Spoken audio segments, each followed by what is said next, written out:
Hi friends, online agriculture classes के official YouTube channel पर आप सभी का हार्दिक स्वागत, अभिनंदन एवं वंदन करता हूं।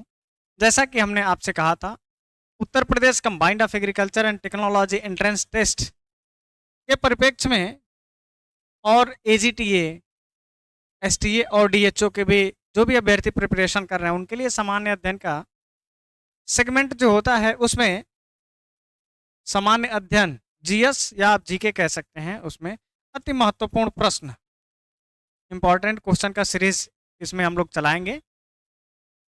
और यह पीडीएफ आपको हमारे टेलीग्राम चैनल पर मिल जाएगा और हमारे इंस्टाग्राम पे आप फॉलो कर लीजिएगा एग्री क्लासेस 573। वहाँ से आपको लिंक प्राप्त होता रहेगा सारी, और जो भी लेटेस्ट अपडेट्स चाहे नौकरी से संबंधित हो या फिर आपका प्रवेश परीक्षा से संबंधित हो, सबका स्टोरी के माध्यम से हम आपको अपडेट देते रहते हैं। कुछ महत्वपूर्ण जानकारियां आपको प्राप्त करना होगा तो यहाँ फॉलो कर लीजिएगा। चलिए आगे बढ़ते हैं। यहाँ पर देखिए, पहला क्वेश्चन है हमारे समक्ष। पहला क्वेश्चन आपके सामने डिस्प्ले पर दिख रहा होगा, तो मुझे आशा और उम्मीद करता हूँ कि आप लोग तैयारी जो किए होंगे उसमें अति महत्वपूर्ण प्रश्न पहला ये है, क्या लिखा है, भारत में कुल कितना कृषि विज्ञान केंद्र है। आप एग्रीकल्चर के स्टूडेंट हैं तो इसे रूबरू होंगे, आपके जिले में कृषि विज्ञान केंद्र होगा।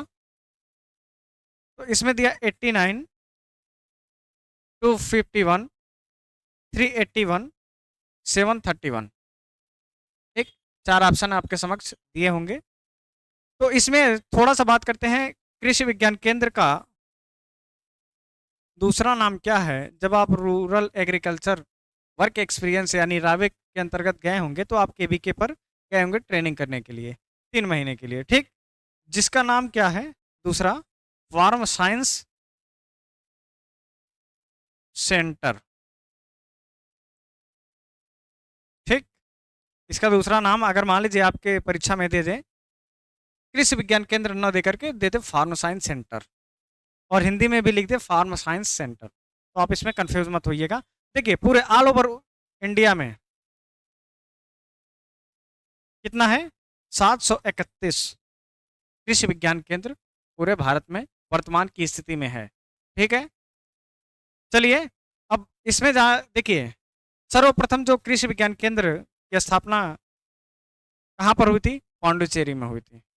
उत्तर प्रदेश में कब हुई थी और किस जगह पर हुई थी, सुल्तानपुर में हुई थी। सभी लोगों को पता होगा, अगर नहीं पता होगा तो आप इसको नोट कर लीजिएगा कि प्रथम उत्तर प्रदेश में, अगर आपको जो एग्जामिनेशन है ये यूपी से संबंधित है तो उत्तर प्रदेश से क्वेश्चन आपका बन सकता है। ठीक है, तो उसको आप नोट कर लीजिएगा। चलिए दूसरा प्रश्न देखते हैं।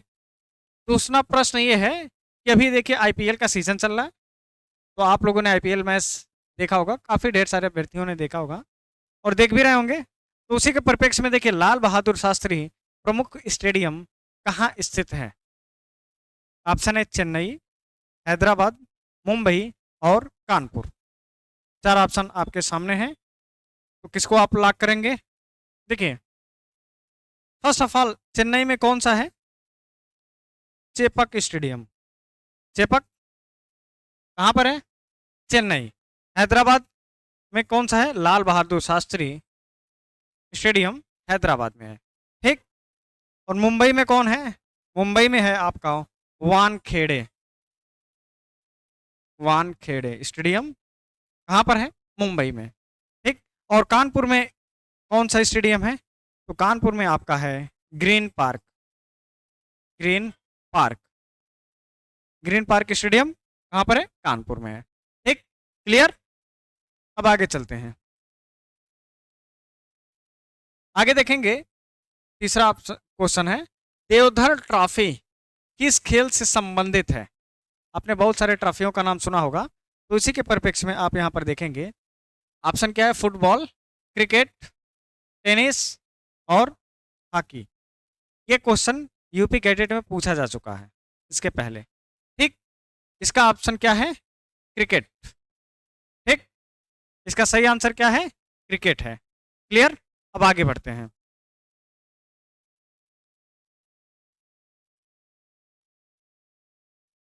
चौथा प्रश्न है, भारत का राष्ट्रीय खेल है। पहला ऑप्शन आपको दिख रहा होगा हॉकी, दूसरा टेबल टेनिस, तीसरा बैडमिंटन और चौथा ये क्रिकेट।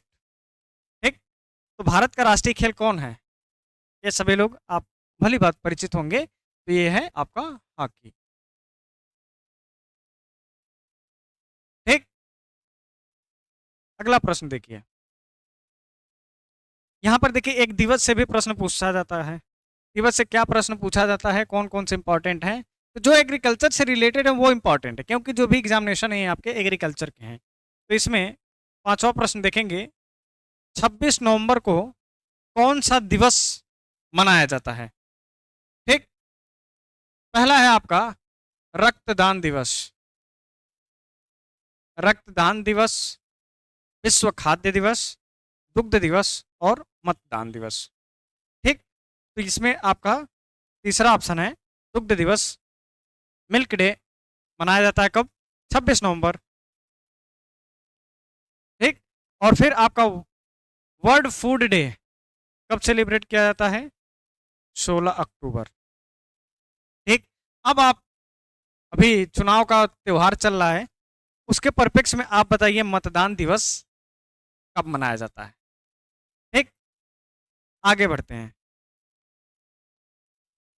छठा प्रश्न, नागार्जुन परियोजना किस नदी के या किस नदी पर बना हुआ है? सतलज, ब्यास, गंडक और कृष्णा। तो इसका जो सही जवाब है, जो नागार्जुन परियोजना बना है ये कहां पर बना है? कृष्णा नदी पर, कृष्णा नदी पर। यहां पर देखिए हिंदी में लिखा है नागार्जुन और इंग्लिश में लिखा रहता है नागार्जुना, नागार्जुना। ठीक, कहीं का पर इंग्लिश में, यहाँ पर हिंदी में नागार्जुना परियोजना भी लिख देता है, तो उससे आपको परेशान नहीं होना है। ठीक, आपको क्लिक करना है कृष्णा नदी। नेक्स्ट क्वेश्चन देखिए, इसमें थोड़ा सा परिवर्तन किया गया है और इसमें परिवर्तन से आप लोग देख करके घबराएंगे नहीं। सातवां प्रश्न है, बांग्लादेश की नई राजधानी का नाम बताइए। अब आप इसमें कंफ्यूज, थोड़ा सा प्रश्न में परिवर्तन किया गया है। तो इसमें देखिए पहला ऑप्शन है ढाका, नई दिल्ली, थिम्पू और काठमांडू। तो इसका जो आंसर होगा, ये सही आंसर होगा ढाका। ये राजधानी आपका परिवर्तन नहीं है। ठीक, लेकिन आपको क्वेश्चन घुमाने के लिए कन्वर्ट कर दिया गया है, तो इसके लिए परेशान हो। भारत की राजधानी नई दिल्ली, और ये आपका सही आंसर। अब यहाँ पर बांग्लादेश में एक आपका चलता है जो मुद्रा, उसका नाम है टका, ये नोट कर लीजिएगा, ये पूछा हुआ प्रश्न है। ठीक, और नेपाल की राजधानी काठमांडू, नेपाल की राजधानी काठमांडू। ठीक, नेक्स्ट प्रश्न देखेंगे, कृषक भारती पत्रिका कहाँ से प्रकाशित या संचालित या प्रतिपादित होती है? ठीक, पहला ऑप्शन है कानपुर, दूसरा ऑप्शन है मेरठ, तीसरा ऑप्शन है पंजाब और चौथा भोपाल। तो इसका जो सही जवाब है ये आपका कृषक भारती जो पत्रिका निकलती है, ये अटारी सीएस से, कानपुर से निकलती है, सीएस से कानपुर से निकलती है। ठीक, मेरठ से कोई पत्रिका नहीं निकलती है, पंजाब से आपकी निकलती है और भोपाल से। कृषक जगत आपका भोपाल से निकलता है। कौन सा पत्रिका? कृषक जगत। और यहीं पर एक चीज जान लीजिए कि जो एक पत्रिका है उसका नाम है खेती, कृषि की प्रथम पत्रिका है खेती। ये इंपॉर्टेंट, बहुत ही इंपॉर्टेंट क्वेश्चन है। खेती कृषि की प्रथम पत्रिका है, जो कि यूपी कैडेट में पूछा जा चुका है। और जो लोग अभ्यर्थी 2020 में एनएफएल का पेपर दिए होंगे तो उनको भी याद होगा, ये पूछा गया था। अब यहां पर देखिए प्रश्न, नौवां प्रश्न, national bureau of soil survey and land use planning, ये तो मोस्टली आपका जो भी एग्रीकल्चर का एग्जामिनेशन होता है उसमें अत्यंत रूप से पूछा गया है, बहुप्रचलित प्रश्न है ये। National bureau of soil survey and land use planning, NBSSLUP, कहाँ स्थित है? भोपाल, नागपुर, राजस्थान, लखनऊ। तो इसका जो सही जवाब है ये आपका नागपुर महाराष्ट्र में, आपका नागपुर महाराष्ट्र। ठीक, नागपुर महाराष्ट्र में आपके एनआरसी ऑफ गार्लिक है और एनआरसी ऑफ ग्रेप्स भी है। भोपाल में आपका Indian institute of soil science Bhopal में है। राजस्थान में आपके कई सारे इंस्टीट्यूट हैं, बीकानेर में है। लखनऊ में आपके, उत्तर प्रदेश में थोड़ा सा देख लेते हैं क्योंकि जो ये एग्जामिनेशन है यूपी स्पेशल है, तो यूपी में देखिए आपका IISR है, Indian institute of sugar cane research. ठीक, और फिर आपके कौन से हैं? Central institute of subtropical horticulture. ठीक, और आपके कौन कौन से हैं? एक यहाँ पर देखिए, महत्वपूर्ण प्रश्न, आपको नहीं पता होगा शायद, यहाँ पर दो चीज है, ये इंडियन इंस्टीट्यूट ऑफ भारतीय गन्ना अनुसंधान संस्थान, ठीक, और एक दूसरा है जिसका नाम है लाल बहादुर शास्त्री, लाल बहादुर शास्त्री गन्ना अनुसंधान संस्थान। ये कहाँ पर स्थित है? ये भी आपका लखनऊ में ही स्थित है। ये भी आपका Lucknow. Central institute of fish engineering कहाँ स्थित है? मुंबई। ठीक, और यहाँ पर एक और फिश से रिलेटेड आपका कौन सा इंस्टीट्यूट है? National bureau of fish genetic resources. ठीक, तो इसमें कंफ्यूज ना होइएगा। आगे बढ़ते हैं, यहाँ पर देखिए 10वां प्रश्न, सबसे प्राचीनतम वेद है सामवेद, यजुर्वेद, ऋग्वेद, अथर्ववेद। तो इसका जो सही जवाब है ये ऋग्वेद। ऋग्वेद में अब आपसे प्रश्न ये है कि गायत्री मंत्र का जो उल्लेख है ये आपका किस वेद के 8वें मंडल में लिखित है या उल्लेखित है? ठीक, संगीत से संबंधित जो होता है आपका किससे होता है? सामवेद से। दवाओं से या औषधियों से जो संबंधित है उसका आयुर्वेद से संबंधित है। ठीक, और आप ये प्रश्न बताएंगे कि ऋग्वेद किससे संबंधित है, फिर आपका अर्थव्यवस्था और अन्य से संबंधित अथर्ववेद है। ठीक, सबसे प्राचीनतम वेद ऋग्वेद है। और जो भी अभ्यर्थी यूपी कैटेट का तैयारी कर रहे हैं, यूपी कैटेट 2024 के लिए, तो इसमें PAG ग्रुप के और MAG ग्रुप के अभ्यर्थियों के लिए हमारे पास 10 साल पुराना पेपर है, ओरिजिनल PDF है। प्रत्येक PDF में 130 प्लस क्वेश्चन है। 9 प्रैक्टिस सेट आपको मिलेगा, सबका आंसर स्वयं करना होगा। मेरठ विश्वविद्यालय का मॉडल पेपर हमारे पास है। जो भी अभ्यर्थी इनरोल करना चाहते हैं तो 99 रुपीज़ का पेमेंट करके हमारे इस नंबर पर व्हाट्सएप से संपर्क कर सकते हैं। ठीक, आगे बढ़िए। और यहीं पर एक चीज़ आपको बता दें, जो भी अभ्यर्थी ABM के हैं, ABM एग्री बिजनेस मैनेजमेंट की तैयारी कर रहे हैं, तो उनका भी कोर्स हमारे संस्थान के माध्यम से चल रहा है। लाइव और रिकॉर्डेड दोनों फॉर्मेट में आपको वीडियो मिल जाएंगे, PDF मिल जाएगी, नोट्स मिल जाएंगे और आपको प्रैक्टिस सेट भी मिलेगा। जो भी अभ्यर्थी तैयारी कर रहे हैं तो आप इनरोल करके ले सकते हैं, जिसका प्राइस है, क्लास का जो प्राइस है वो 999 में है, टेस्ट PDF प्रैक्टिस सेट सारे। ठीक, अगर आपको सिर्फ PDF चाहिए तो आप हमको नीचे दिए गए नंबर पर संपर्क कर लीजिएगा, आपको मिल जाएगा। जो भी पेमेंट होगा आपको वहीं इन्फॉर्म कर दिया। चलिए यहाँ पर पढ़ाई की बात करते हैं, चलिए आगे बढ़ते हैं। 11वें नंबर पे आइए, महाभाष्य के लेखक कौन है? देखिए ये जो 4 हम यहाँ पर कुछ लिखे हैं लेखकों के नाम, इसमें देखिए एक तो ये आपका है जो वर्तमान में बहुत ट्रेंडिंग पे चल रहा है, जैसे AGTA STA की वैकेंसी आ गई है और MSc AG एंट्रेंस की भी जो भी अभ्यर्थी तैयारी करना चाह रहे हैं, कर रहे हैं, तो उसके परिप्रेक्ष्य में देखिए यहाँ पर एक बुक है,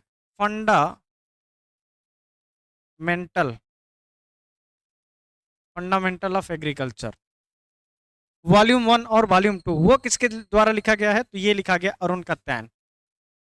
ठीक, और दूसरा आपका पाणिनि, तीसरा आपका ऑप्शन है पतंजलि और चौथा है एडम स्मिथ। एडम स्मिथ ने लिखा था wealth of nation,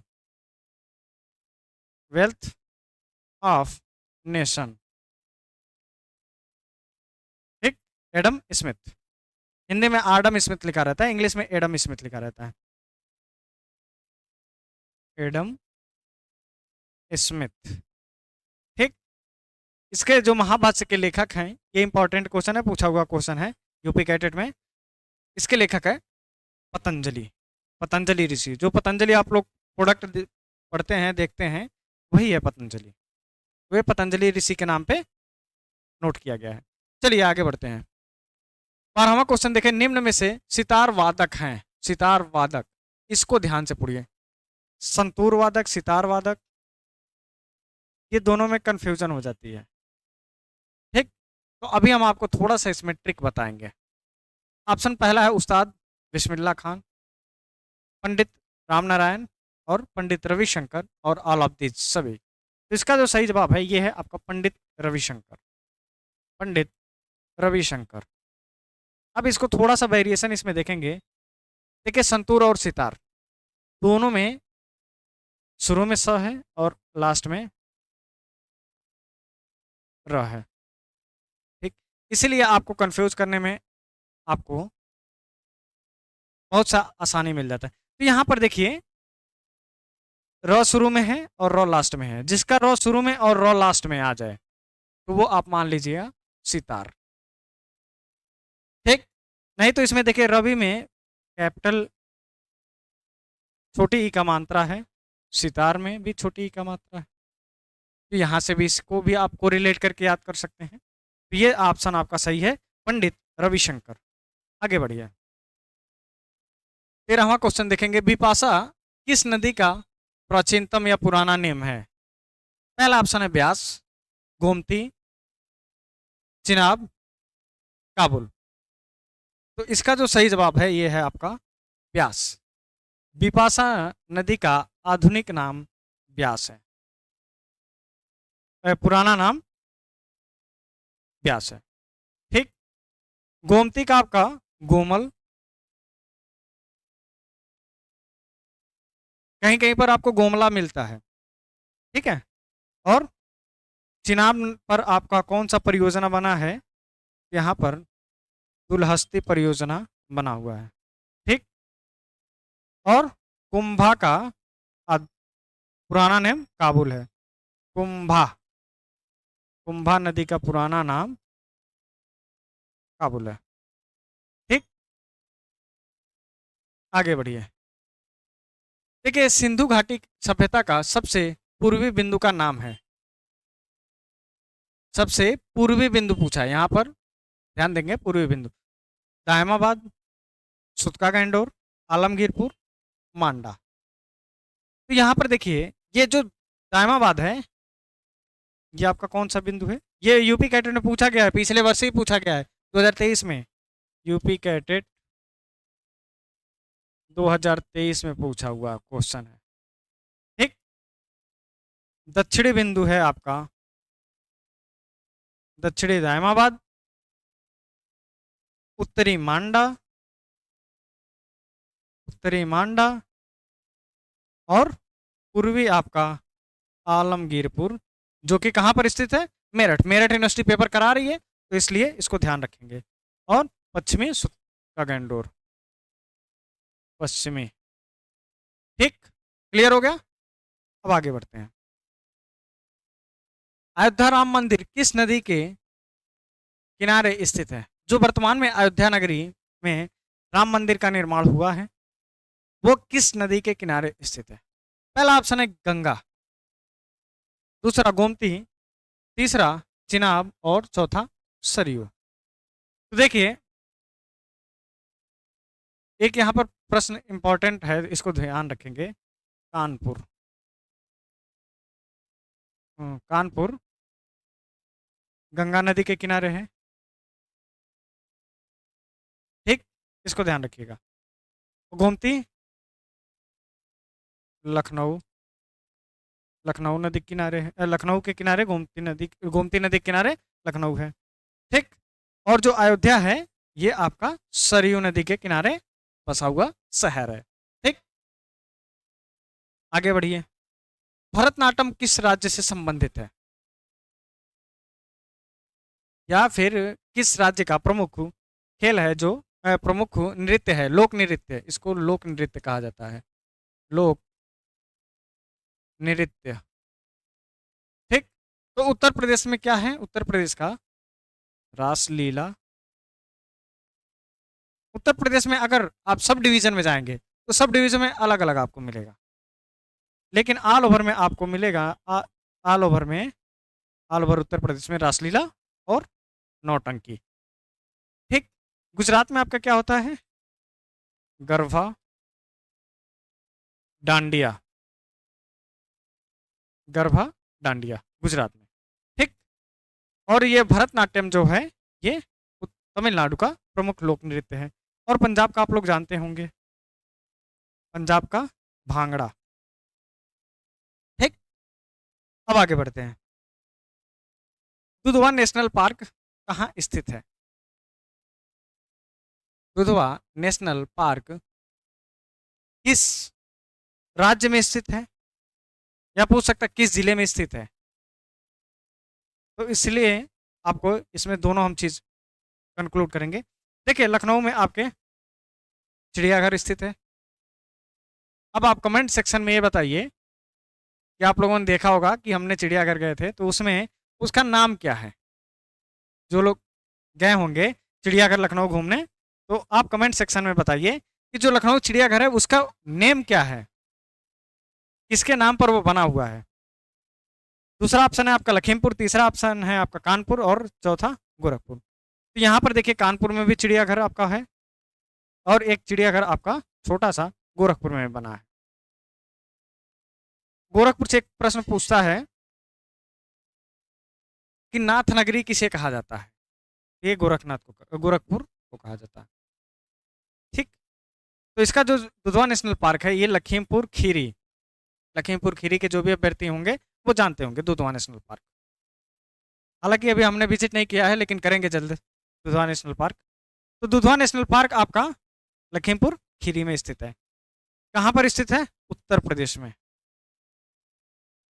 Uttar Pradesh में। ठीक। लखीमपुर खीरी, उत्तर प्रदेश के लखीमपुर खीरी जिले में दुधवा नेशनल पार्क स्थित है। नेक्स्ट देखेंगे, गौतम बुद्ध का दूसरा नाम बताइए। गौतम बुद्ध का दूसरा नाम यहाँ पर पूछ रहा है, बचपन का नाम नहीं पूछ रहा है। ठीक।